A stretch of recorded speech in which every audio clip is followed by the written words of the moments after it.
He's the head of the Potter's House in Dallas, a mega church with more than 30,000 members. Millions more watch online. I think it's not fun anytime, but traveling in the middle of a famine, that Jacob says, if you don't move, you're going to die. Bishop Thomas Dexter Jakes, widely known as T.D. Jakes, has become one of the most influential voices in modern Christianity. As the leader of the Potter's House, his sermons and teachings have reached millions worldwide. But in recent years, his name has been surrounded by controversy, viral rumors, and unexpected real-life developments that spread rapidly online. As speculation grew, so did the questions about what is truly happening behind his public image. From local preacher to global influence. Before the internet chaos, before the rumors, and before his name became tied to controversy, T.D. Jakes was a boy no one expected to become anything close to famous. Thomas Dexter Jakes was born on June 9, 1957, in South Charleston, West Virginia. His upbringing wasn't glamorous or privileged. It was simple, working-class life shaped by discipline and faith. His father, Ernest Sr., worked long hours running a janitorial business, while his mother, Odith, was a home economics teacher who made sure her children learned responsibility early in life. But even as a child, Thomas didn't behave like everyone else. While other kids played outside, he was often found speaking to imaginary crowds, preaching sermons in his bedroom like he was already standing behind a pulpit. At school, his classmates noticed it too. Something different about him, something intense. They even gave him a nickname, Bible Boy, and oddly enough, it stuck. But life at home would soon become heavy. When Thomas was just 10 years old, his father was diagnosed with kidney failure. From that point forward, childhood faded quickly. Instead of carefree years, he spent his early adolescence watching his father slowly decline, helping his mother care for him as the illness progressed. By 1973, when Thomas was only 16, his father passed away, a moment that left a permanent mark on him. And yet, even with grief sitting heavily on his shoulders, the world around him didn't exactly believe in his future. He had a slight speech issue, a lisp that made people doubt him. Some even told him directly that preaching would never be possible for him. Imagine hearing that as a teenager, that your voice, your purpose, your calling wouldn't be enough. But instead of stopping him, it seemed to push him further. By 17, he felt an undeniable pull toward ministry. He enrolled at West Virginia State College, but his path wasn't straightforward. He dropped out, later earned his GED and continued studying through correspondence programs until he eventually completed a bachelor's degree, then a master's, and later a doctorate in ministry. Every step forward came with effort, setbacks, and persistence. In 1980, at just 23 years old, he took a leap of faith that would define everything that followed. He opened a small storefront church in Montgomery, West Virginia, called Greater Emmanuel Temple of Faith. 10 people showed up. That was it. No spotlight, no fame, no guarantee of success. Just a young preacher, a handful of followers, and a belief that something greater was possible. To survive, he worked long shifts at a chemical plant while pastoring at night. But when the plant shut down in 1982, everything collapsed at once. Financial pressure, uncertainty, and grief from losing his father not long before. His wife, Sarita, whom he married in 1981, also stepped in to support the family, working overnight radio shifts to help them get by. Most people would have walked away from it all at that point, but instead, something shifted. Jakes began preaching beyond his small church. He traveled to revivals, spoke in different towns, and slowly built a reputation that started spreading across West Virginia. Then came the moment that changed everything. A sermon titled, "Woman, Thou Art Loosed," in 1992. It wasn't just another message. It struck a nerve. It spoke about pain, trauma, and healing in a way that drew national attention. By 1996, his ministry had outgrown everything he started with. He moved to Dallas, Texas, and founded the Potter's House, a church that would grow from a few dozen people to tens of thousands. Books followed, media appearances followed, influence followed. Presidents noticed him, Hollywood noticed him, the world noticed him. But success always comes with attention.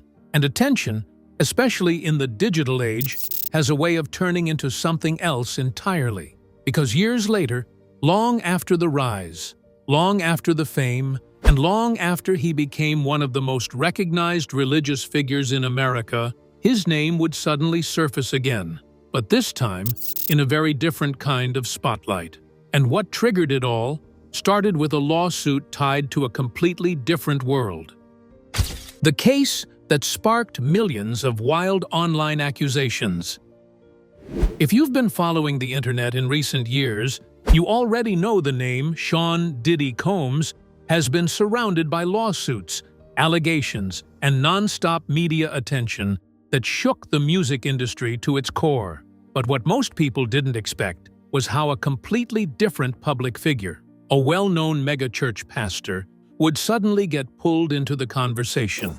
It all began in November 2023, when Cassie Ventura, Diddy's former partner, filed a lawsuit containing serious accusations of abuse. The case was quickly settled, but the damage was already done. Once that door opened, more claims followed. In early 2024, another major lawsuit was filed by producer Rodney "Lil Rod" Jones. His complaint was massive, nearly 100 pages long, filled with detailed allegations about Diddy's inner circle and lifestyle. And buried deep inside that document, almost unnoticed at first, was a single name that would later explode across social media: Bishop T.D. Jakes. Here's where things started to spiral out of control. The lawsuit did not accuse Jakes of any wrongdoing. There were no criminal allegations, no charges, no claims of participation in illegal activity.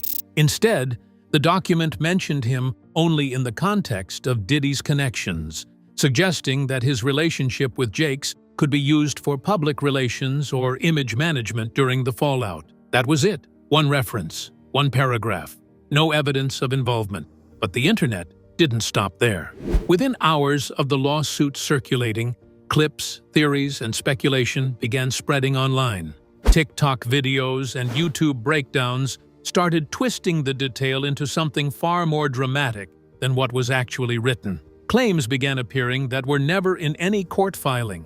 Rumors of secret meetings, hidden footage, and connections that were never proven. The situation escalated even further when altered and AI-generated content began circulating, blurring the line between real footage and fabricated clips. Suddenly, a pastor who wasn't part of the case in any legal sense was being pulled into a completely different narrative, one fueled more by virality than verified facts. And just as the noise reached its peak, T.D. Jakes finally had to respond, in a way that would divide public opinion even further, because the next move he made didn't calm the situation, it intensified everything. The public response that split the internet in two. As the rumors spread faster than anyone could control, T.D. Jakes did something many public figures try to avoid when controversy hits. He addressed it directly. He didn't disappear. He didn't stay silent. And he didn't let the internet define the narrative without pushing back. The first major response came during a Christmas Eve sermon at the Potter's House in 2023. Standing in front of his congregation, Jakes acknowledged the noise surrounding his name without giving the internet the full reaction it was demanding. He made it clear he would not spend his time reacting to what he called baseless accusations. In his words, he refused to give energy to a lie. But he also added something that instantly sparked debate online. He said that even if everything being said were true, his path would still be repentance and accountability. That single statement split public opinion. Supporters saw it as a message of humility and faith. Critics, on the other hand, interpreted it as vague and confusing, feeding even more speculation.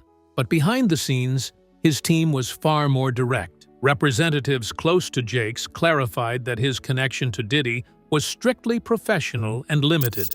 They explained that his appearance at one of Diddy's events was tied to media and business partnerships involving broadcast content, not social or private involvement in any of the claims being circulated online.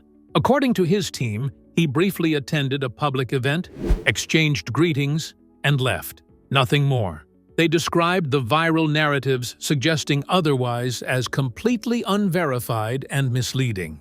Still, the internet machine kept going. What made this situation different from typical celebrity rumors was how quickly artificial content entered the conversation. Edited clips, manipulated screenshots, and AI-generated images began circulating under his name. Some posts even showed fabricated scenarios that never happened, presented in a way that looked disturbingly real to casual viewers.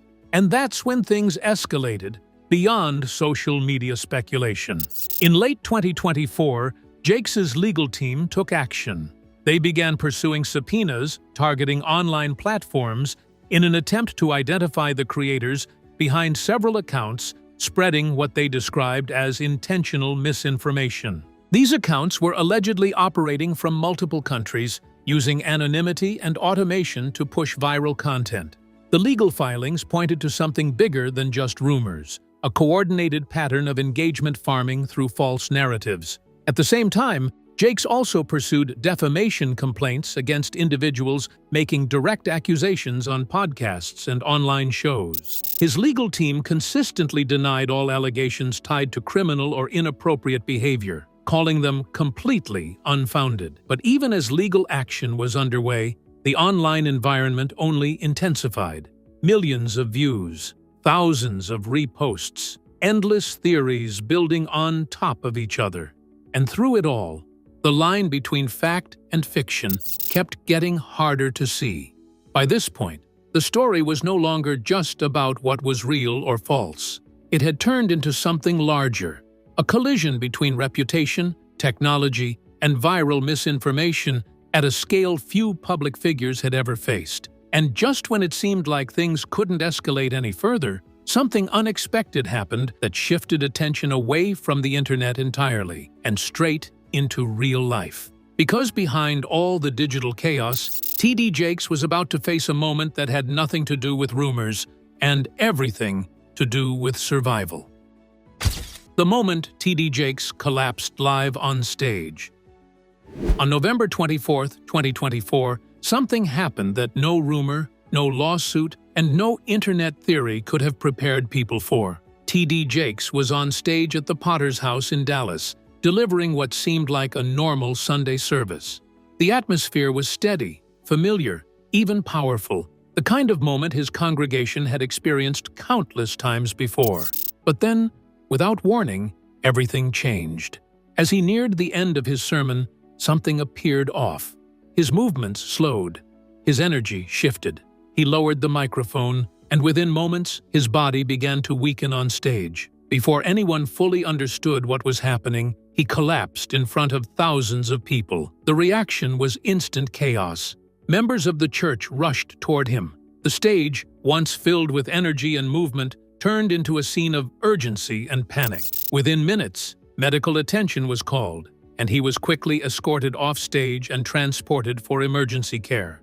Outside the church, clips of the moment spread online almost immediately. But this time, it wasn't manipulated footage or edited speculation. It was real, raw, unfiltered, and for the first time in months, the conversation shifted away from rumors and back to reality.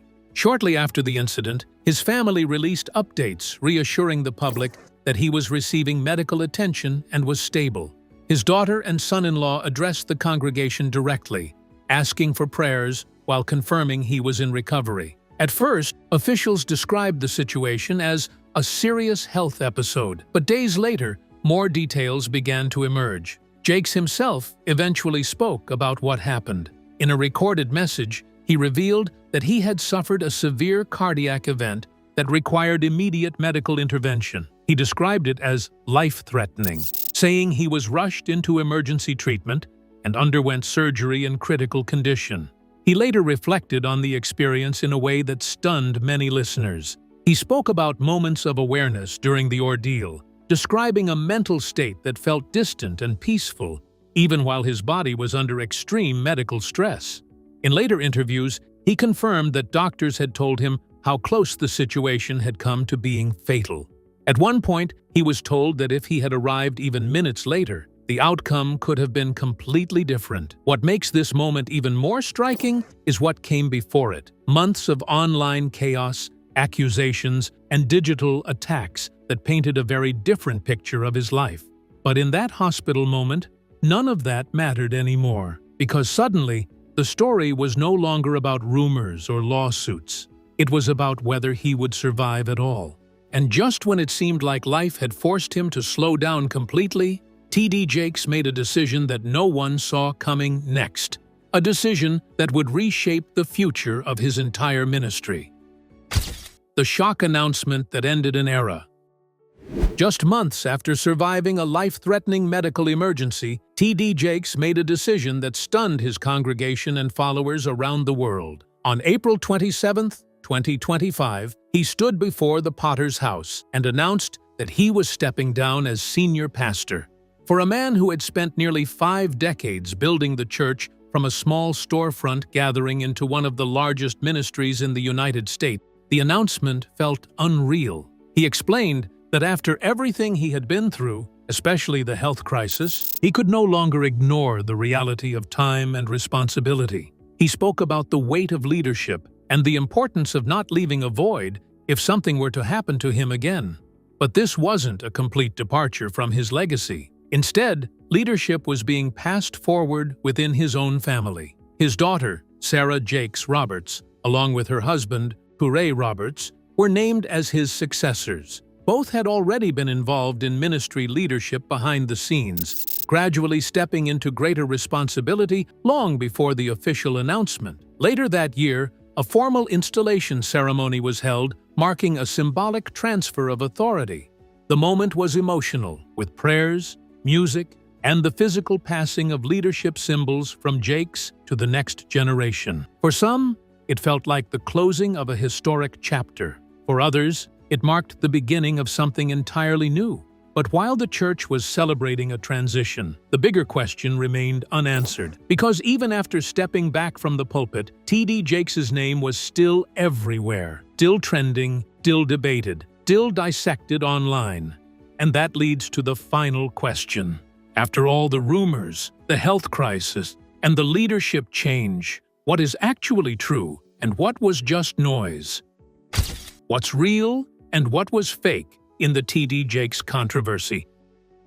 So after everything, the lawsuits, the viral accusations, the AI-generated clips, the health scare, and the leadership change, the question now becomes simple but important. What was actually real, and what was just noise amplified by the internet? Let's break it down clearly.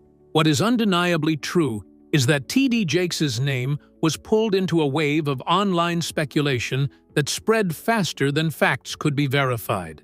His reputation became a target of AI-generated content, edited videos, and coordinated misinformation campaigns that blurred the line between reality and fabrication. A large portion of what circulated online was never supported by court records, official charges, or verified evidence. Many of the most viral claims originated from manipulated media and speculative commentary, not from legal findings or confirmed investigations. At the same time, it is also true that Jakes faced a serious medical emergency that nearly cost him his life. A sudden cardiac event led to emergency treatment, surgery, and a long recovery process that forced him to step back from his day-to-day leadership responsibilities. It is also confirmed that he eventually transitioned leadership of his church to the next generation, a move rooted in planning, health considerations, and long-term ministry direction, not sudden collapse or scandal. As for the legal noise connected to the broader Diddy case, public records and court proceedings have not identified T.D. Jakes as a defendant, co-conspirator, or witness in any criminal capacity. His name appearing in civil filings was limited, contextual, and did not include direct accusations of wrongdoing. But perhaps the most important part of this entire story isn't what was said online. It's what survived it. Through the chaos, Jakes remained active in public life, addressed misinformation directly, pursued legal action against defamation, and continued to appear in major public forums even after his health recovery. And in an era where online narratives can spread faster than truth can catch up, his case became a clear example of how reputation can be tested not just in courtrooms, but in the algorithm itself. Because, at the end of the day, the internet doesn't always wait for proof. It reacts first and asks questions later. And that is exactly why this story didn't just become about one man. It became about something much bigger: the power of perception in a world where truth and fiction can look exactly the same. Thanks for watching. Subscribe for more stories like this. Drop your thoughts below and tell us what you think really happened behind this viral controversy.